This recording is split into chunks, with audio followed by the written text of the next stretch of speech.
भगवान विष्णु ने मत्स्य का रूप धारण क्यों किया, इसका भी एक रहस्य है। और ये अवतार भगवान को क्यों लेना पड़ा। भगवान विष्णु ने देवताओं के कल्याण करने और धरती का उद्धार करने के लिए उन्होंने मत्स्य का रूप धारण किया, क्योंकि उस समय एक महाबली राक्षस ने अवतार ले लिया जो हर देवताओं के लिए एक काल बन चुका था। उसी समय भगवान विष्णु ने मत्स्य का रूप धारण किया। भगवान विष्णु ने मछली का रूप धारण किया और विंध्याचल पर्वत पर तप करते हुए महर्षि कश्यप के भरे हुए जल के कमंडल में जा पहुँचे। महर्षि कश्यप ने दया करके उसे अपने कमंडल में रख लिया। जब उसने बड़ा रूप धारण किया तो उन्होंने एक कुएं में डाल दिया। जब कुएं में भी वह समा नहीं सके तो उन्होंने तालाब में फेंक दिया, और तालाब में भी उनका शरीर विशाल हो गया तो उसी समय उन्होंने समुद्र में डाल दिया। वह वहाँ भी बढ़ते गए। फिर उस मत्स्य रूपी नारायण ने उस शंखासुर को मार डाला। पश्चात शंख को हाथ में लेकर बद्री वन में आ पहुँचे। बद्री नारायण में आकर उन्होंने सब ऋषियों और महर्षियों को बुलाकर आज्ञा दी कि पानी में इधर उधर फैले हुए वेदों को ढूंढो और उसे शीघ्र मिलाकर मेरे पास लाओ। तब तक मैं देवताओं के साथ प्रयागराज में ठहरा हूँ। इसके बाद सब ऋषि महर्षि ने इन सब बीजों और वेद मंत्रों को ढूंढ निकाला। उन वेदों में से जो भाग जिस जिस ऋषि को मिला वह उसी का हो गया। उस भाग को उसी दिन से वह ऋषि कहलाए। सब वेदों को लेकर ऋषि महर्षि प्रयागराज में आए और उन्होंने वे सब भगवान विष्णु और ब्रह्मा जी को समर्पित कर दिया। ब्रह्मा जी वेदों को पाकर बड़े प्रसन्न हुए। उन्होंने देवताओं और ऋषियों के साथ अश्वमेघ यज्ञ किया।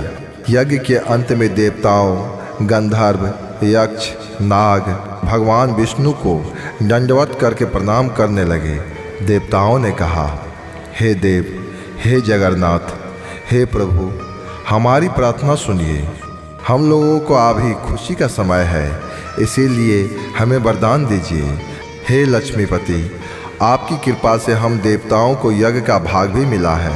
यह स्थान आपके प्रसाद से आज पृथ्वी भर में सर्व प्रधान पुण्य को बढ़ाने वाला, मुक्ति तथा भक्ति को प्रदान करने वाला हो गया है। ब्रह्म हत्या आदि पापों का नाश करने वाला, परम पवित्र और अच्छा फल देने वाला हो, यह वरदान हमें दीजिए।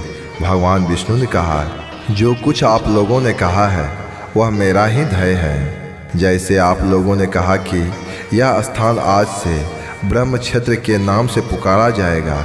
इस स्थान पर गंगा जी का वह सूर्य पुत्र यमुना जी का संगम होगा। मैं श्री ब्रह्मा जी सहित यहाँ पर निवास करूँगा। यहाँ पर किया हुआ जप, तप तथा दान महान फलदायक होगा। पहले जन्म में किए हुए पाप, ब्रह्म हत्या आदि भी इस तीर्थ स्थान में स्नान करने से नष्ट हो जाएंगे। जो लोग अपने पिता आदि अपने परिवार को वहाँ पर तर्पण या श्राद्ध करेंगे, उनके पिता मेरे स्वरूप को प्राप्त करेंगे। वह तीनों प्रकार की मुक्ति की प्राप्त करेंगे। मकर संक्रांति में माघ मास के प्रातःकाल यहाँ आकर स्नान करने वालों के दर्शन मात्र से ही सब पाप मिट जाते हैं। ठीक उसी प्रकार जिस तरह सूर्य के तेज से अंधकार का नाश हो जाता है।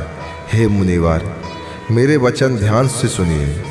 मैं हर जगह व्याप्त रहता हुआ भी हमेशा बद्रीनाथ में ही निवास करता रहूँगा।